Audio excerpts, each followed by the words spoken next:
नमस्कार एवरीवन। अब ये एक छोटी सी वीडियो कुछ क्लैरिटी के लिए। मैंने 4 वीडियोस डाले हैं जिसमें करीब-करीब 7-8 डिफरेंट प्रॉब्लम्स के लिए रेमेडीज़ बताई जो हम कल महाशिवरात्रि के दिन कर सकते हैं। अब उसमें कुछ क्लैरिटी क्योंकि कुछ क्वेश्चंस आ रहे थे मेरे पास तो मैंने सोचा क्यों ना सबको क्लियर कर दूँ एक छोटी सी वीडियो में। तो ये वीडियो उसके लिए। नंबर 1 तबीयत ख़राब है तो मैंने उम्र के जितना नंबर ऑफ़ बेर चढ़ाने बोले। अगर मैं 35 साल 6 महीने की हूँ तो मैं 35 बेर चढ़ाऊँगी। अगर किसी का से 14th बर्थडे जस्ट अभी-अभी निकला है तो 14 बेर चढ़ाएँगे उसके लिए। अब अगर मैं अपने लिए बेर चढ़ा रही हूँ तो अपनी उम्र के हिसाब से बेर चढ़ा दिया और उसमें से 2 बेर वापस ला सकती हूँ और मैं खुद खा लूँगी। लेकिन मान लिया कि मैंने अपने पेरेंट्स के लिए किया, उनकी सेहत के लिए कामना की, अच्छी सेहत के लिए बेर चढ़ाकर और मेरे पेरेंट्स यहाँ नहीं रहते हैं, तो उस कंडीशन में मैं बेर वापस नहीं लाऊँगी। जैसे मैंने शादी के लिए और पति-पत्नी के बीच में सब कुछ सही रहे के लिए साड़ी वाली रेमेडी बताई कि पीली साड़ी चढ़ानी है। तो अब उसमें क्या करना है, वो सब कुछ वहीं छोड़ देना है, मंदिर में छोड़ देना है। पर हम जब पूजा करने जाते हैं ना तो हम साथ में कुछ अलग से मिठाई, फल और भी चीज़ें लेकर जाते हैं भगवान को चढ़ाने के लिए। तो कोई भी रेमेडी जब हम करेंगे तो हम खाली हाथ वहाँ से वापस नहीं आएँगे। हम जो और साथ में मिठाई या फल लेकर गए होंगे, हम वो लेकर वापस आएँगे और हम वो अपने घर के लोगों को या खुद में प्रसाद के रूप में उसको खाएँगे। ठीक है? थर्ड मैंने एक रेमेडी बताई थी भस्म वाली। मैं बता दूँ भस्म हर जगह मिलता है, पूजा की दुकान पे जहाँ से हम पूजा का सामान खरीद कर लाते हैं वहाँ मिलता है। पर अगर नहीं मिले तो फिर क्या करेंगे? उस कंडीशन में आप एक काम और कर सकते हैं। आप अपने घर पे जो धूप बत्ती वग़ैरह जलाते हैं और जो उसकी राख होती है, जैसे मैं गूगल कप्स जलाती हूँ, मैं धूप जलाती हूँ, अगरबत्ती जलाया, तो आज दिन भर जो भी आप जलाएँ सुबह या शाम और जो उसकी राख निकल रही है, आप उसको लेकर जा सकते हैं। उसको ले जाकर शिव बाबा पर हम उसको भोलेनाथ पर चढ़ाएँगे, लगाएँगे और अपनी कामना करेंगे। ये वाली रेमेडी सिर्फ़ मेल मेंबर्स के लिए थी कि मेल मेंबर कर सकते हैं। तो अगर किसी फीमेल को भी कराना है तो अपने भाई, पति, बेटा या पंडित जी से करा सकते हैं। ये रेमेडी वो वाली थी। इसके अलावा मेरे पास एक क्वेश्चन और आया था कि मैंने सबके लिए बताया लेकिन मैंने बच्चों के लिए नहीं बताया। तो बच्चों के लिए अब मैं आज एक रेमेडी लेकर आई हूँ। अगर बच्चे का कंसंट्रेशन बढ़ाना है, बच्चे पढ़ाई-लिखाई में अच्छा करें, उनके एग्ज़ाम्स अच्छे जाएँ या कोई कॉम्पिटिशन देना है, उस कंडीशन में बच्चे क्या करेंगे? 2 रेमेडी है बच्चों के लिए। एक तो थोड़ा-सा दूध ले लें, कल कच्चा दूध लेंगे फ्रेश, थोड़ी-सी चाहिए और उसमें शक्कर मिला लेंगे, गुड़ या चीनी दोनों चलेगा, ठीक है?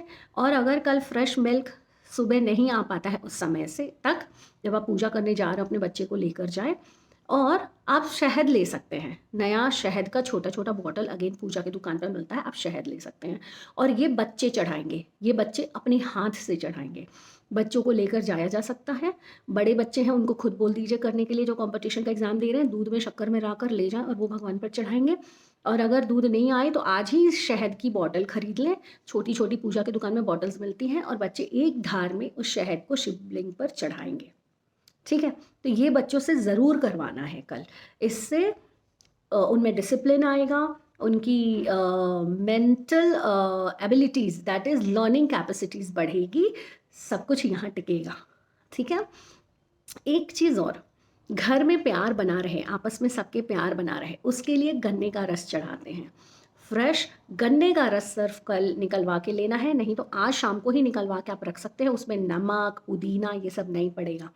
गन्ने के रस वाले से वहाँ पर जाएँ, 1 ग्लास पानी डालकर पहले उसके वो जिसमें से रस निकलता है उसको धुलवा लें और सिर्फ़ 1 ग्लास गन्ने का रस निकलवा कर लाकर बंद करके रख दें और कल शिव बाबा पर चढ़ाएँ।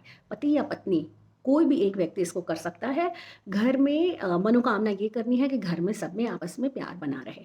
तो गन्ने का रस जिस तरीके से शिव परिवार में आप देखेंगे शिव जी, माता पार्वती, एक साँप उनके गले में, नीचे नंदी, गणेश जी के नीचे चूहा सब पूरा परिवार एक साथ होता है, कार्तिकेय सब लोग होते हैं शिव परिवार में, आपस में प्रेम बना होता है, तो ये गन्ने का रस जो है आपको भी उनकी तरह प्यार से रहना सिखाएगा, करेगा। ठीक है, तो ये ज़रूर कर सकते हैं अगर किसी को भी आपस में घर में लगता है कि बॉन्डिंग अच्छी नहीं है तो करने के लिए। इसके अलावा एक छोटे से टिप मैं दूंगी, जैसे जब हम मंदिर जाते हैं ना तो देखते हैं हमसे पहले जो लोग पूजा करने गए हुए होते हैं वो उस पे बेलपत्र या अपनी चीज़ें चढ़ाए हुए होते हैं। ठीक है, कभी भी जाकर आप उनकी चीज़ों को वहाँ से हटाने की कोशिश ना करें। अगर आपको लगता है कि शिवलिंग आपको बिल्कुल फ्रेश चाहिए, प्योर चाहिए, आप जाकर अपना बेलपत्र शिवलिंग पर सबसे पहले चढ़ाएं। तो जल्दी उठिए, जल्दी जाइए, जल्दी पूजा कीजिए। सुबह 4 बजे से 1 तारीख को शिवरात्रि स्टार्ट हो जाएगी, 2 तारीख की सुबह 4 बजे तक चलेगा। तो जो जागत है वो पावत है। आप जल्दी जाइए, जाकर आप फ्रेश पूजा कीजिए। बट किसी ने अगर उस पे चढ़ा दिया है और वो वहीं खड़ा होकर प्रेयर कर रहा है और आप जाएँ और आप खुद सोचो ना कि आप फटाक से उसकी सारी चीज़ों को हटा दें क्योंकि आपको अपनी सारी चीज़ें उस पर रखनी है। कैसा फ़ील होगा? बिल्कुल नहीं, ऐसा खुद कभी ना करें। या तो उस व्यक्ति के जाने तक का इंतज़ार करें या पंडित जी से बोलकर सफाई करवाएँ, लेकिन आप भगवान और भक्त के बीच में नहीं आएँगे। आप वहाँ पे दूसरों की रखी हुई चीज़ें खुद अपने हाथों से नहीं हटाएँगे। आप उसके ऊपर रख सकते हैं, उसके ऊपर रखकर पूजा कीजिए, आपको भी उतना ही फल मिलेगा। बगल में रखें, साइड में रखें, कहीं भी रखें, उतना ही फल मिलेगा। लेकिन आपने एक हाथ मारकर उसके सामान को हटा दिया और फिर सोचे कि मैं उस पर अपनी चीज़ें रखूँ, बेलपत्र रखूँ, धतूरा रखूँ, बेर रखूँ, मिठाई रखूँ, कुछ भी रखूँ। सच मानिए, मेरी नज़र में तो ये बिल्कुल ठीक नहीं है। ठीक है? मैं ये नहीं कह रही फल नहीं मिलेगा, बिल्कुल मिलेगा, बट तरीका सही नहीं है। तो अगर फ्रेश चाहिए तो जल्दी उठिए, जल्दी जाइए, जल्दी पूजा कीजिए, लेकिन दूसरों के रहते हुए उनका रखा हुआ सामान को इस तरीके से ना हटाएँ। कुछ और भी अगर रह गया हो तो आप प्लीज़ मुझे मैसेज कर दें, मैं बता दूँगी, समझा दूँगी। बट अभी तक मैंने जितने उपाय बताए उनमें से आपकी जो ज़रूरत के हिसाब से है वो कीजिए और मुझे फीडबैक ज़रूर दीजिएगा। Thank you.